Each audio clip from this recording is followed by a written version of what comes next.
¿Sabías que en español tenemos palabras que no tienen traducción directa al inglés y, aún así, explican mucho mejor una idea? Piensa en sobremesa, vergüenza ajena o estrenar. Con una palabra, boom, tienes toda una escena, ¿no? Totalmente.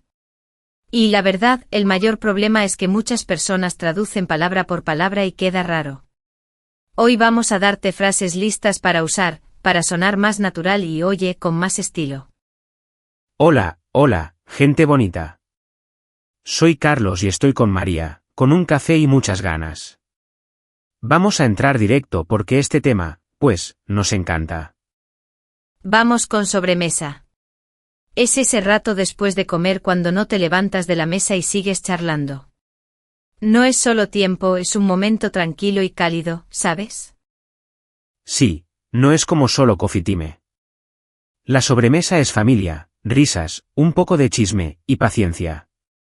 En inglés explicas todo con muchas palabras, en español dices, tuvimos una sobremesa larga, y ya.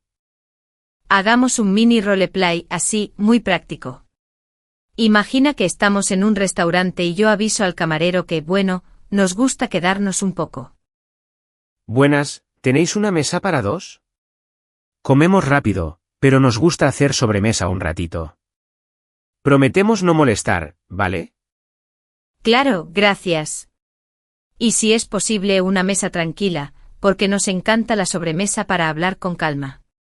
Gracias mil. Otra palabra clave, vergüenza ajena. Es cuando tú no haces nada, pero sientes vergüenza por lo que hace otra persona. En un bar, por ejemplo, alguien canta fatal y tú piensas, uff, me da vergüenza ajena. Sí, y también se dice pena ajena en muchos países. Le pasó a una amiga que en su primera semana en un país hispano, pidió un perro en vez de una bebida. Todos nos reímos y, o sea, la vergüenza ajena fue real, pero fue bonito porque rompió el hielo. Seguimos con estrenar. Es usar algo por primera vez, ropa, zapatos, incluso una casa o una receta. Hoy estreno zapatillas y, la verdad, me siento como niño en día de fiesta. Y te doy 3 de sueño, madrugar, trasnochar y estar desvelado. Madrugar es levantarte muy temprano, trasnochar es dormir tarde porque te quedas despierto, y estar desvelado es que no puedes dormir. Con esas 3 explicas tu día sin dar 1000 vueltas. Otra joya, antojo y se me antoja. No es solo quiero, es un deseo así, medio capricho, muy del momento. Y empalagar es cuando algo es tan dulce o tan intenso que ya no puedes más, este pastel me empalaga un poco. Y ya que hablamos de tiempo, me gusta la frase pasar la tarde. Suena a cariño y calma, pasé la tarde con mi abuela, y te imaginaste fotos, historias. Es más emocional que simplemente decir estuve toda la tarde. Vale, mitad del episodio, prueba rápida. A ver, María, ¿qué significa exactamente estrenar? Y, ya que estamos, dame una frase corta para usarla hoy mismo. Estrenar es usar algo por primera vez. Frase, hoy estreno camisa, ojalá no haga calor porque es de manga larga. Fácil y listo para la vida real. Perfecto. Vamos con tutear. Tutear es hablar de tú y no de usted. En español muchas veces preguntamos, ¿te puedo tutear? Y con eso decides el tono de la conversación. Sí, hacemos otro mini roleplay. Hola, ¿te puedo tutear? Si prefieres, uso usted, no hay problema. Claro, tutéame, así hablamos más relajados. Fácil y súper útil. Otra palabra que amamos, ojalá. Es deseo puro, ojalá mañana no llueva, ojalá llegue temprano el paquete. En inglés tienes que armar una frase larga, aquí es una palabra con emoción. Y tocayo. Un tocayo es alguien que tiene tu mismo nombre. Cuando lo dices ya creas una conexión simpática. Oye, tocayo, ¿cómo vas? También usamos friolero o friolera para la persona que siempre tiene frío. No es solo tengo frío, es mi identidad climática, ¿me entiendes? Yo, por ejemplo, soy súper friolero en invierno. Aquí cuidado con las traducciones directas y con ser y estar. No es soy desvelada, normalmente decimos estoy desvelada hoy porque es una condición del momento. Ser y estar no son iguales, y eso cambia todo el sentido.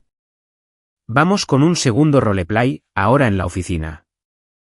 Llegas tarde porque trasnochaste, y quieres sonar natural con estas palabras nuevas. Hola, perdón, hoy llego un poco tarde. Anoche trasnoché con un proyecto y amanecí desvelada. Ojalá el café no me empalague, pero se me antoja uno bien cargado. Todo perfecto, y te entiendo. Yo también madrugué y, bueno, ojalá la tarde esté tranquila para hacer una buena sobremesa de ideas con el equipo. Así planeamos la semana con calma. Tip rápido de escucha, date un tiempo de silencio. Escucha series, podcast, conversaciones, sin presión por hablar. Verás cómo esas palabras como estrenar, antojo o vergüenza ajena, te salen solas después. Palabra regional que me encanta, apapachar, muy común en México y Centroamérica. Es abrazar con cariño, pero también cuidar y consolar. Dices, ven, te apapacho, y ya sientes calorcito humano. Y otra que a mí me toca el corazón, morriña. Es como nostalgia, pero más dulce y profunda, muy usada en el norte de España. Cuando digo tengo morriña, no solo extraño, es un cariño que tira de mí. Antes de cerrar, una que usamos mucho, aprovechar. No es solo use, es sacar el mejor partido de algo. Aprovecho el domingo para descansar, o aprovechamos la reunión para decidir todo. Y suena eficiente y positivo. Y no olvides empalagar, que sirve también para la música, las series, lo que sea. Si una serie tiene demasiado drama, dices, ya me empalaga, voy a cambiar. Es muy visual y directo. Pregunta para ustedes, ¿qué palabra en español sienten que dice más con menos? Sobremesa, ojalá, apapachar, vergüenza ajena, o alguna de su país que aún no dijimos? Cuéntenos una frase real donde la usan. Y si este episodio te ayudó, dale like y suscríbete al canal. Así no te pierdes los próximos, que ojalá te van a encantar. Gracias por escucharnos y nada, nos vemos en la próxima sobremesa sonora.